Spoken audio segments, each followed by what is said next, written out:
Jai Janendra.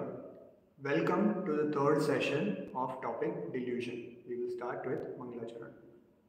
Namo Arihantanam, Namo Siddhanam, Namo Ayariyanam, Namo Uvajjayanam, Namo Loe Sabvasahunam.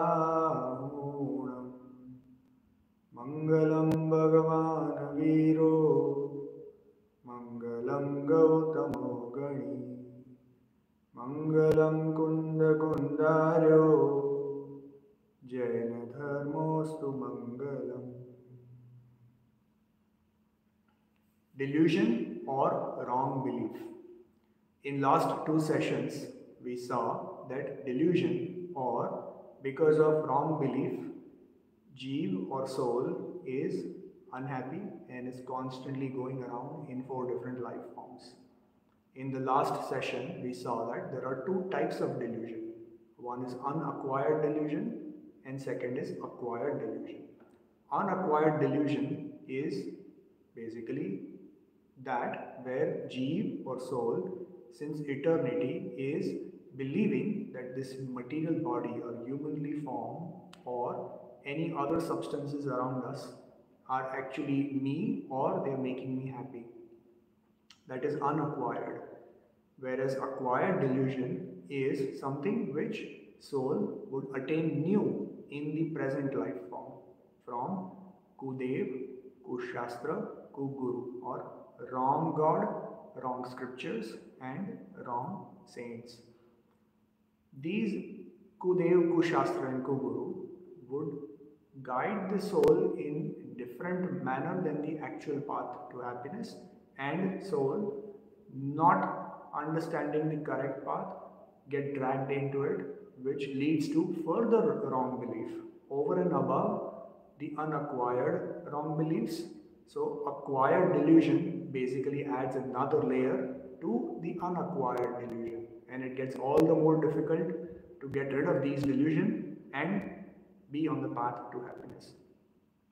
Today, we are going to look at another way of classifying delusion. There are 5 types of delusion based on this second methodology. We will look at their names, we will look at what they mean, and we will also look at how we can get rid of these. Out of these 5 types, the first type is one-sided belief or ekant mithyatva. One-sided belief or one-sided or ekant mithyatva. See, every substance has a constant component and a changing component. For example, if you take a gold bangle, if you take a gold chain or gold earring, there is a constant component in all these different types of gold jewelry, which is the gold itself. You can take a chunk of gold, melt it, convert it into bangles, or you can again melt it, convert it into a chain, or you can melt it, convert it into an earring. You can convert it in whatever shape or form that you would like. However, the basic gold material always remains the same. So as Newton's law says, a substance can never be created or it can never be destroyed. It only changes its form.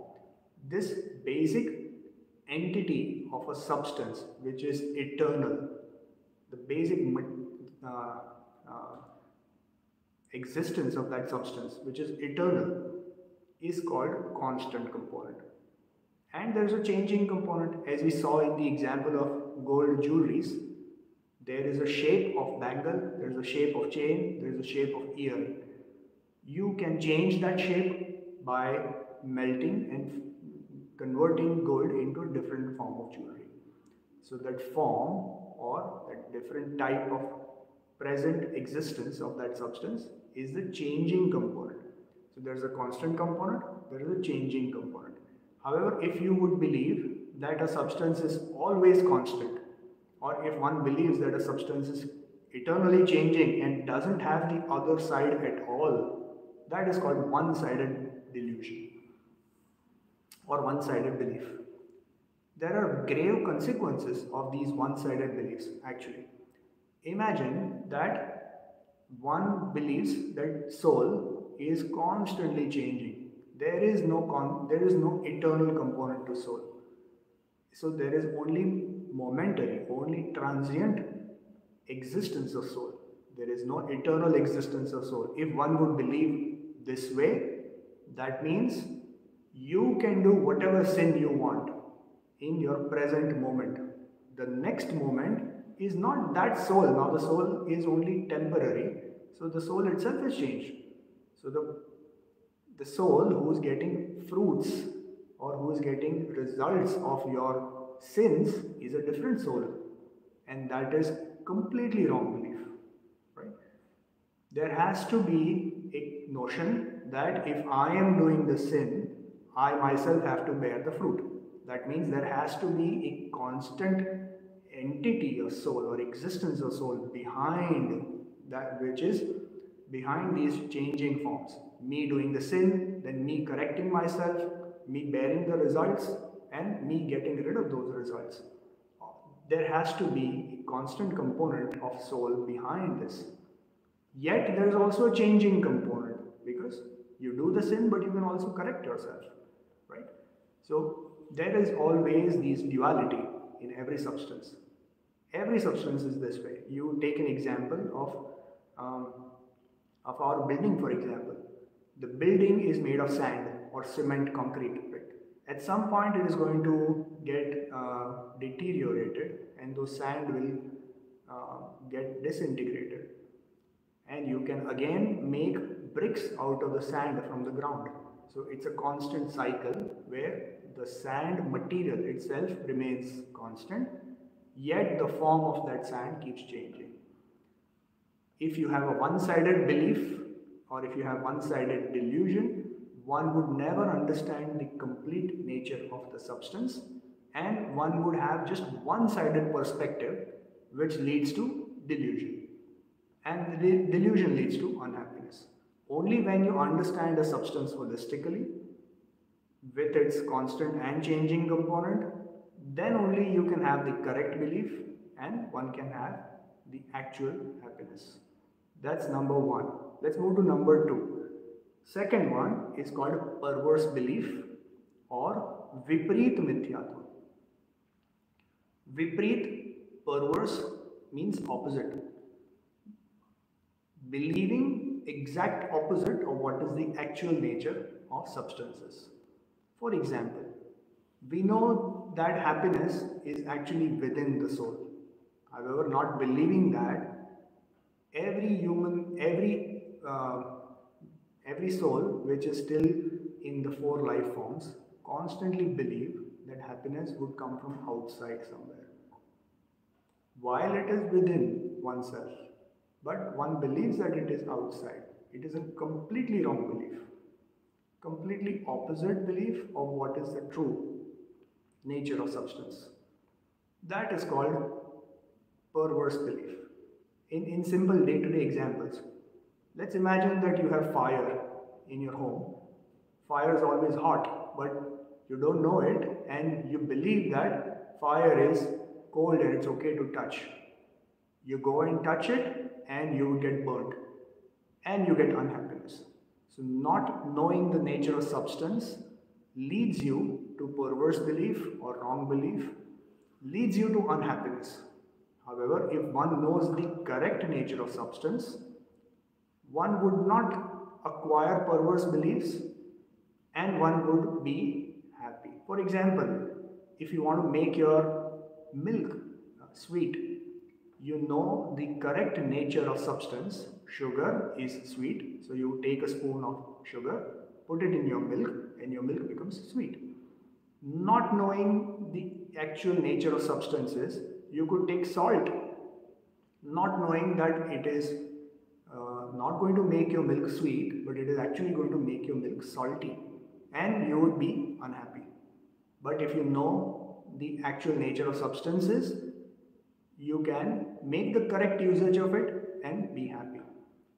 In the religious context, the actual happiness is within soul. Not knowing this, one would try to find it outside, which is perverse belief.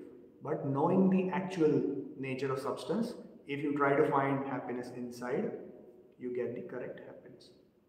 Let's move to the third one. The third one is doubtful belief.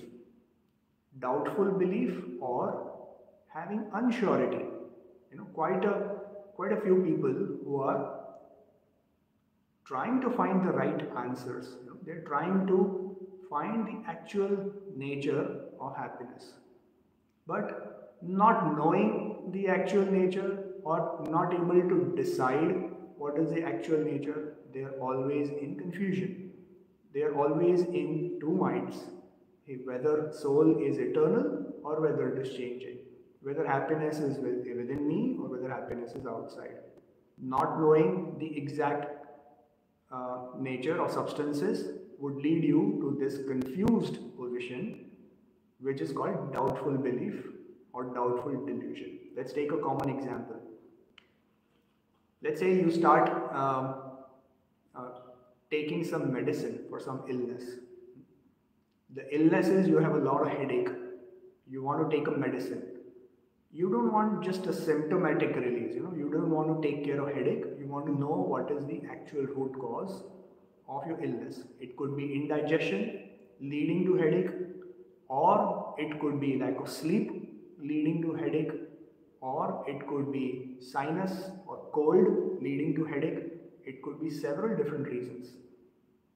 Depending on the actual reason of your headache, the treatment would be very different. However, you know the symptoms, you know that there is headache, but you don't know the actual root cause. Not knowing the actual root cause, one can be in a confused or doubtful position. Is the headache because of my indigestion, or is the headache because of my cold? What is the reason of headache? Not knowing that, if you do a treatment, the treatment could be wrong and you could be in further troubles. Similarly, in case of our religious followings or trying to find a path to happiness, is happiness in following the omniscient God, or is happiness in reading scriptures? Is happiness in getting engrossed in one's soul? The correct answer is the third one, getting engrossed in one's soul. But not knowing the correct answer, one can be in a doubtful position and not in a surety position, because of which you could be in doubtful belief. With doubtful belief, one can never approach the correct path with full speed and confidence, and that leads to unhappiness. So that was third one, doubtful belief. Let's move to the fourth one, indiscriminate belief or agnan mithyatva. Indiscriminate belief or agnan mithyatva. So quite often in the current state of the environment around us, quite often we see so many religious beliefs around us and so many different thought processes. One would say, it doesn't matter, there are so many of these different beliefs, it is very difficult for me to distinguish between them. While I don't know enough about the religion or happiness, but I think I'm good where I am. By this approach, one would never dig deeper and find the correct answers. So one would never really realize what is the exact nature of happiness or exact nature of soul. Not knowing that, you would not follow that path and not become happy. So indiscriminate belief, not able to discriminate or not able to actually judge or not interested to judge actually, that is the nature of indiscriminate belief. For example, in day-to-day life, we see so many people following so many different type of thought process. One would, for example, worship sun as a lord or god sun by pouring some water. One would worship moon by looking at moon through some kind of mesh and then worshipping one's husband. One would worship, uh, for example, trees, plants. One would worship some stone, or one would worship, or one would shy away from eclipse with a fear that eclipse will actually bring in a lot of miseries in my life. While all of these are another substance in this universe, they are not gods, neither are they going to do something good or bad for me. As we all know, every substance in this universe are different, have their own existence. One substance cannot do anything good or bad for another substance. Not knowing this, one would try to make something happy, worship a god, hoping that that god would actually do good or bad or not do bad for me.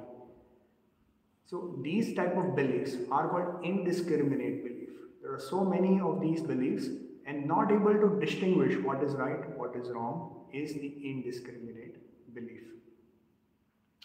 Let's move to the fifth one and the last one, which is veneration of false creed or Vinay Mithyatva. Veneration of false creed or Vinay Mithyatva. For example, there are so many different types of gods in the universe. Hey, for me, every god is equal. I'm not going to differentiate between any of them. I'm not going to decide which one is good or not good. For me, every god is equal and I worship all of them. This kind of belief where initially, it feels right that you're giving equal respect to all different beliefs and you're giving equal respect to all different gods, but doing so, in a way, you're supporting each of these beliefs and you think that each of these beliefs could be true. So for example, there is a god who actually says that you kill animal to worship me, or there's another god who says you prepare garlands of flowers and worship me. There's another god who says you pour milk on me, and you believe that all of them are equal. If one cannot differentiate between the true, omniscient and passionless God versus these other gods who are full of passion, they are full of limitations and unhappiness, then one doesn't know the true path of salvation. If one is not able to distinguish between them, or if one doesn't differentiate between them, then there is not correct understanding of the true path. So veneration of false creed or Vinay Mithyatva, or giving equal respect to every god, means you're starting from a position where you're going to be giving equal respect to everyone. You will never find the correct path. For example, in your food, let's say you want to make it salty. To make a food salty, you know that salt is the substance that you need to pour in your food. But if you give equal importance to all your spices, which means are you going to put equal amount of all of them to make your food salty? No, right?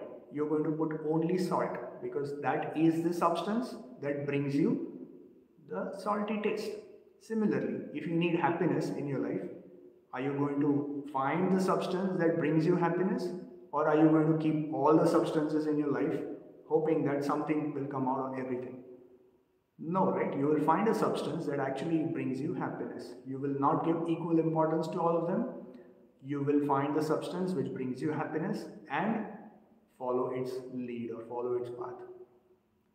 Similarly, if you know that there is omniscient God and passionless God, or there are scriptures who are describing the true path to salvation, and there are saints who follow that path. So, correct Dev, Shastra and Guru. Following those will actually bring you to the correct path to salvation and happiness. But not knowing the true nature of God or Shastra or Guru, if one gives equal importance to all of them, which means you're starting from a wrong position and you're always going to be on the path to unhappiness. So that was fifth. Let's recap once again. There are 5 types of delusion in by this second methodology of classification. We saw first methodology, which was unacquired and acquired delusion. Now we are looking at the second method of classification of delusion, and there are 5 types of classification. One-sided delusion, we saw perverse belief, we saw doubtful belief, indiscriminate belief, and veneration of false creed. By these 5 types of delusion, one would never achieve the correct path to happiness. Only if you get rid of these 5, then only one can achieve the correct path to happiness. When somebody is not on the correct path to happiness, all of these 5, somewhere or the other, could be wrong. And if one is on the correct path to happiness, then one has achieved the correct way of all of these 5. So imagine the bottom line message is every substance is different. Every substance has its own potential. Soul has its own potential, and it has full happiness inside of it. If one wants to be truly happy, one has to start introspecting and get the true happiness from within. That is the only way of becoming happy.